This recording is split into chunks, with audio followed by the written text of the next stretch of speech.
Yeah, I mean, I think this is further contributing to the other points that were raised, that the social desirability effects are complex, could go in different directions if they depend on what I think the enumerator knows or knows that I know, and it's not straightforward to interpret this measure. I think there's a consensus on that when people read this paper. It is a neat measure in that there's a novelty aspect to a revealed preference measure rather than just a self-report, but it's not clear how to interpret it. In the back, was there a comment? Yeah. I don't remember her emphasizing gender on that purchase, but maybe I'm just not remembering that part of the article.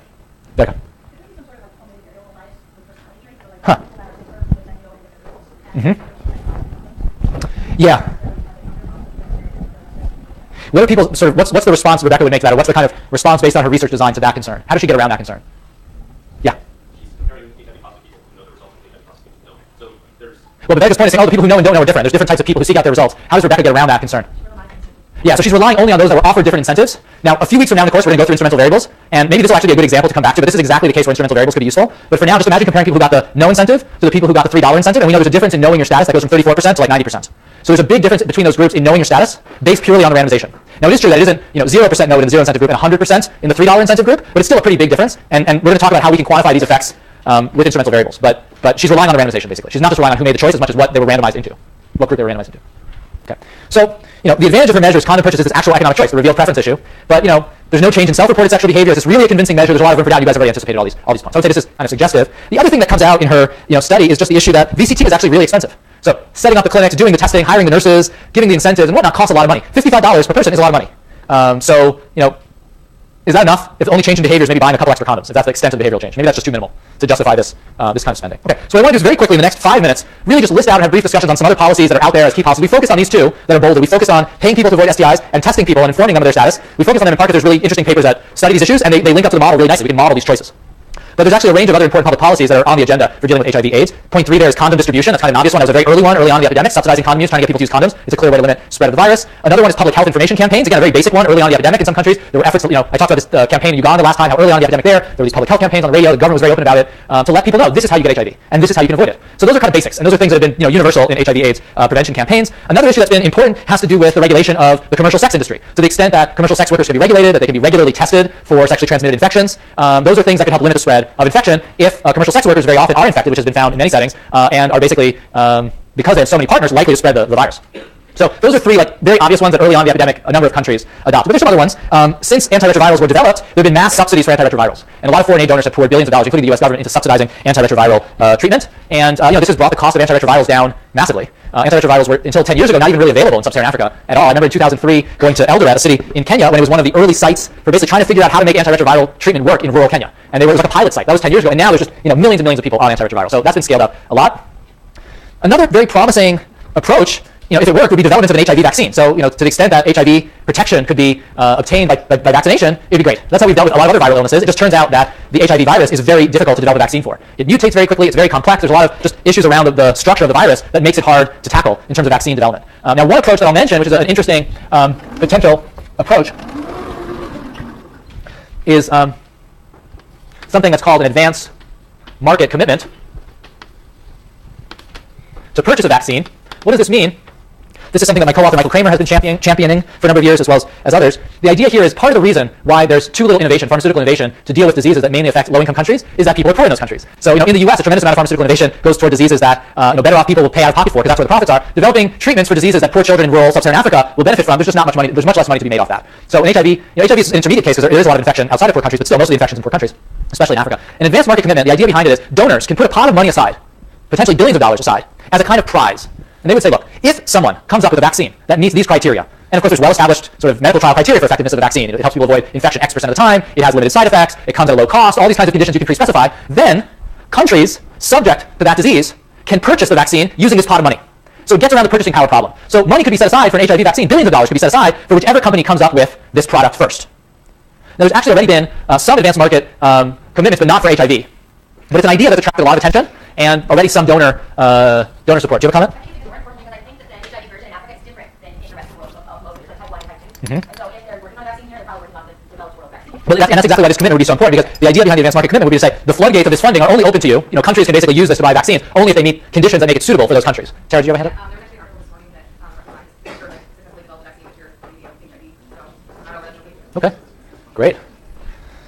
Okay, so development of vaccine. Let me keep moving forward. Reducing transmission through circumcision. There have been a number of large-scale randomized controlled trials that incentivize men to become circumcised in parts of sub-Saharan Africa where circumcision is less common, and tracks them over time and finds they're less likely to become HIV positive over time. So there's actually some evidence that circumcision reduces HIV infection. It has to do with the biology of the virus. The virus is just more likely to be transmitted from uncircumcised men to their partners. That's my understanding. I don't fully get the biology of it.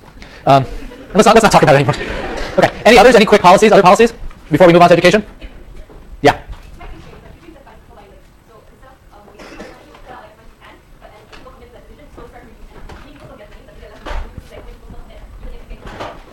Oh, I see. So it's a lot like the first point. You're saying over time, maybe if they get used to a different sort of set of sexual practices or different partners, you wouldn't need to incentivize them anymore. Over time, you could reduce the incentive. That's pretty interesting. I mean, if you think that behavioral change takes time and people have to kind of develop a new set of behaviors or norms around safe sex, then maybe once they've adopted those behaviors, you don't need to incentivize them. That's an interesting point. Devalk and co-authors are doing some further studies, but I don't think they've incorporated that idea. That's a really interesting idea.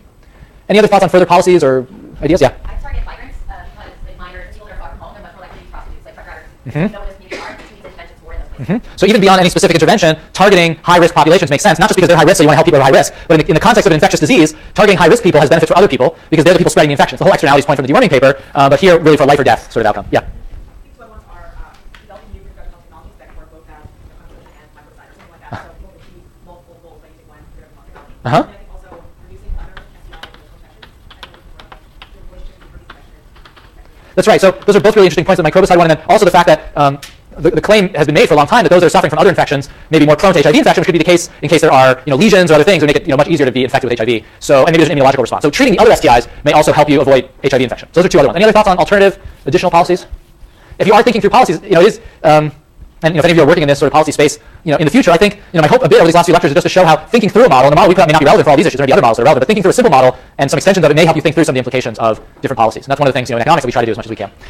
Okay, next topic, and I got to it before the end of the lecture, so we are going to kind of start moving forward on education, and so we've actually been talking about health for a while. We're going to talk about education. In some ways, education is similar to health, and in some other ways, it's quite different. So we'll talk about why that is. Today, we're going to talk about the Girls Scholarship Program, which is a project I've been involved in, and then the follow-ups of that probably next time. And then we're going to talk about the Lucas and Mbiti study, that'll be the third study on education, where we're really going to get into more of the technical details around regression discontinuity designs and estimation. So far, we've talked about randomized control trials, we've talked about difference in difference approaches, then we're going to talk about regression discontinuity as another set of tools you can use if you want to do impact evaluations in the field or understand impact, and then we're going to get into instrumental variables. So these are four of the kind of leading tools you would use really for any applied economic analysis, but they're very widely used in particular in the study of anti-poverty programs and development programs.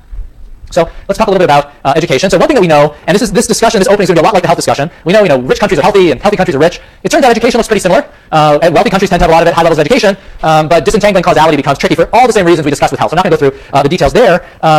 And some of the macroeconomic studies have raised some doubts about the role that education plays in promoting economic growth. So it's a very contested literature, and you can look at countries that had big investments in education at certain periods of time, and ask yourself the question, 10 or 20 years later, do they have faster economic growth? And a lot of those countries don't, actually. And when you look across countries, there's plenty of countries with very low schooling levels that have had very rapid growth, and countries with high schooling levels that have had low growth. And I just mentioned Kenya here in part because we're going to talk about Kenya next with these education studies. By the standards of its neighbors in East Africa, Kenya has been pretty successful at educational expansion, at improving literacy, improving secondary schooling, but until the recent burst of growth, didn't have much economic growth to show for it. And we can talk about many cases like that. So the jury is still out. So some questions just to keep in the back of your mind. Why do people invest in education? And then why do societies invest in education? Some of those rationales may be different. We think people invest partially because maybe getting educated, and this of course is the economist's perspective, but people get educated so they can get better jobs and earn more money and be more productive. That's part of why people get an education. But they get an education for lots of other reasons. People read Shakespeare not just to get a good job. They do it because they love it. It's interesting. It makes them think and learn about the world. And there's plenty of courses, obviously not this course, that won't be useful. This one's going to be really useful. So I'm just kidding. So that's part of it. But there's really a lot of motivations, both economic and non-economic. Why do societies invest in education? Again, there's a rationale for societies investing to promote productivity, and people talk about that all the time. We need to train the next generation of workers. But there's a lot of other reasons why governments also invest in education. There's civic education in schools. There's history lessons in schools. People's notion about the character of their society is shaped in school very often. And it's very interesting sometimes for me to talk to people. I grew up in New Jersey, but to talk to people from other parts of the country where they had very different school systems. They learned very different history than we did. There's some states, I think in Texas, you get, I don't know how many years of Texas history, like 3 years of Texas history and like 1 term of world history or something. That says something about the priorities. Is anybody from Texas here? Can you raise your hand? How many years of Texas history versus world history do you get? Good, okay. There you go. That's what I thought it was. Okay. So that says something about a society's priorities. What does the state mandate? What does it value? What are people taught? And in many states, there are actually battles over what textbooks are used because there's more left-leaning textbooks, more right-leaning textbooks, more nationalistic textbooks, etc. So the education system is more than producing workers. It's producing citizens, and it's producing people who have a sense of their own history. I remember this is when I was an undergrad, and we were studying some issues around the economics of education. They said, show me a country's high school textbook on history, the high school history book, and I'll tell you how people think, because that is sort of distills their notion of who they are. So education does a lot of things. We're going to start very narrow, and we're going to talk about education and how getting people in school and studying affects test scores and some notion of job performance, etc. We don't have great measures of that. And then in the Friedman et al. Paper, we're going to talk about a much broader view of what education does in terms of how it shapes people's political and social attitudes. So that's part of the puzzle. Yeah.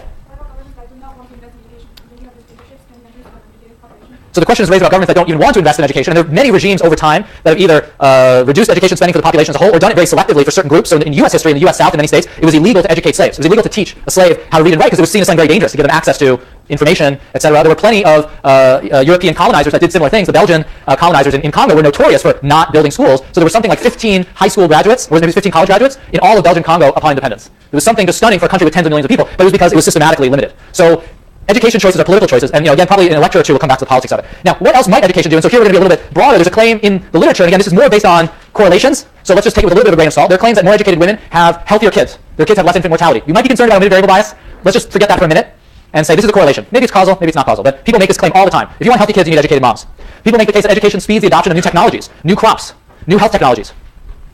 Again, you may have your doubts given how many tens of millions of illiterate people use cell phones all the time in sub-Saharan Africa, but this claim is out there. And then there's this issue about more educated people making better citizens and being empowered by their information, by their organizational capacity to push for a better democracy in their country. And people talk about the Arab Spring uprisings as part of this, but actually very quite educated middle-class citizens in these societies were incredibly sophisticated in their political organization and put pressure on regimes in ways that hadn't been anticipated before. And in a number of the uprisings, and people talk about this in the case of Tunisia and Egypt, the female population was deeply involved in all these uprisings as well, in the organization, in the protests, etc. So women's education in particular could be a very important part of the puzzle. So what I want to talk about is a project in Kenya, again, that I was involved in, another experiment with some other kind of research design features that tries to promote the education of girls. That was the goal of the project. We were working with an NGO, the same NGO we did the dewarning project with. This project started a few years later in a slightly different area, kind of bordering where the dewarning region was, just one division or two divisions over. And the goal was to focus on girls in the upper grades of primary school. So the focus was on girls in grade 6, where some of our earlier data had shown there were very high dropout rates in these schools at that age. These are girls who were 13, 14, 15 in these schools at the time.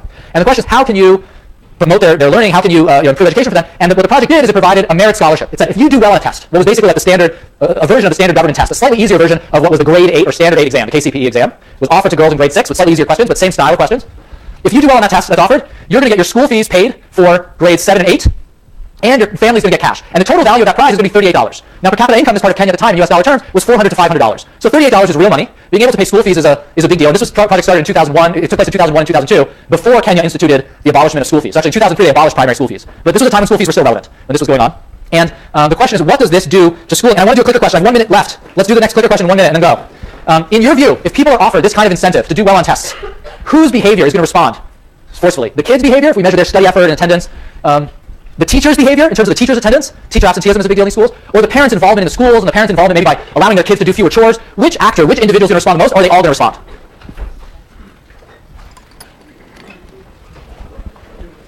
Okay, 10 more seconds and we'll be done. Okay, so most people think parents and all of the above. Okay, so it's going to be all of the above and we'll get to that next time.